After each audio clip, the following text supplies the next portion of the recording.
اثر پڑ سکتا ہے؟ دیکھیں، پہلے دن سے ہم جو باتیں کر رہے تھے وہ شاید لوگوں کو مذاق لگ رہی تھی. آج یہ نکار ہے خدا ہے، آج اندازہ لگ گیا ہے کہ عوام کیا چاہتا ہے. ہمارا مینڈیٹ چوری ہوا ہے، بوگس اور جعلی ووٹ ڈالے گئے ہیں. 50 ہزار حلقے پہ جعلی ووٹ ڈالے گئے ہیں. ہم کسی صورت ان انتخابات کو قبول کرنے کے لیے تیار نہیں ہیں. صاف اور شفاف انتخابات کا شیڈول دیا جائے، ورنہ آج پیر صاحب پگاڑا کی قیادت میں مزید ہم آگے تحریک کا شیڈول دیں گے، اعلان کریں گے. جی ڈی اے اور جے یو آئی مشترکہ سندھ کے ان لوٹنے والے ظالم حکمرانوں کا کڑا احتساب. علامہ صاحب کہا جا رہا ہے اگر پیر صاحب ڈٹ گئے تو مارشل بھی لگ سکتا ہے اور الیکشن دوبارہ بھی ہو سکتی ہے، تو اس حوالے سے آپ کیا سمجھتے ہیں؟ کیا ابھی بھی آپ کو لگتا ہے کہ پیر صاحب ڈٹے ہوئے نہیں ہیں؟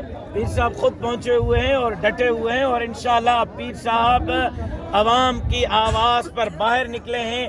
اس وقت تک پیر صاحب واپس نہیں جائیں گے. میں امید کرتا ہوں جب تک سندھ کو لوٹنے والوں سے نجات نہیں ملے.